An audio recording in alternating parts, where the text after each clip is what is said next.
Ла-ла-ла. На-на-най-най-на-на-на. Так.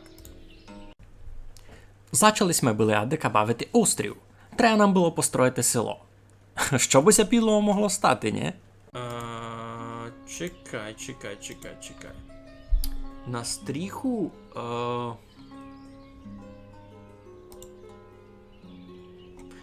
І все, айно? Збір очерету виробництво соломи для стріхи. Айно. То десь... Тоже ту його можу палити. Добре, най буде перва хишка туй. Єй, перва хишка є. Айбо раз найси сюди строїти.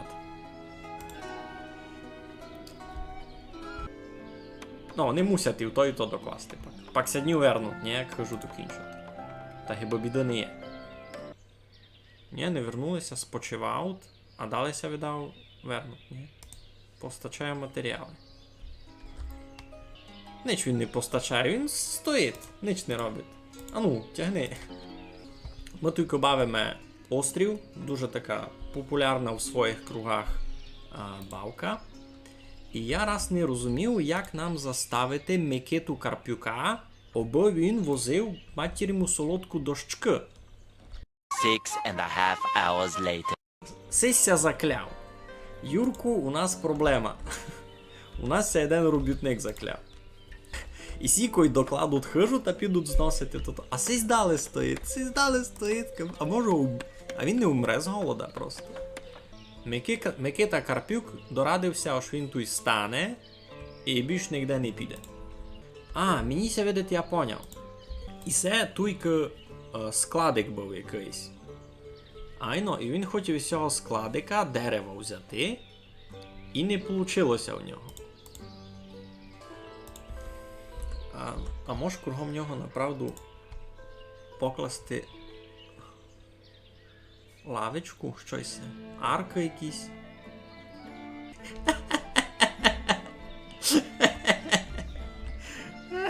Може на нього никати пак.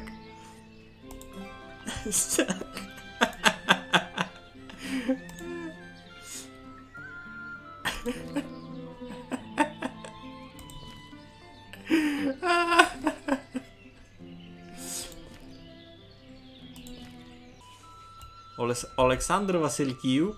А вже троє прийшло на нього никати. Все добре, Олександр Пшовет. Це них таке спочивання. Когось може на набережні никати на ріку, а когось буде никати на Микиту Карпюка. Ой, сміхи. Капець. 3 weeks later. Сніг почав падати, а сісі хижу не встигли достроїти. Ну, матір, вам солодку. Йому когось приніс курточку, бо мене студено було, никайте, в якому кабатові файному стоїть. А никайте, Микита Карпюк стоїть далі. Не закочанів, не задеревів. Стоїть. Many months later. Кіго можеш спочивати? Несторе, вставай. Іди строїти хижу. А колися стройка зачне, люди добрі. Коли будемо ферму класти? Треба бочку купити, та на ній сидить Гедіоген. Може бути. Я му бочку не куплю, никий. Я його файненько загородив, лавицю поклав, бо люди приходили на нього никати. Все файно. Просто ж ніко не йде строїти матір'ям солодку ферму тут. Ну, я не можу прогресувати далі, бо люди не йдуть на строй. І на сьому все й кінчилось. Поза того Микитка не могли сме ніч строїти далі, та мусили сме перезапустити бавку наново. Підписуйтеся на канал, залітайте на Twitch, кожний тиждень стрімимо дещо інтересне. Дякую!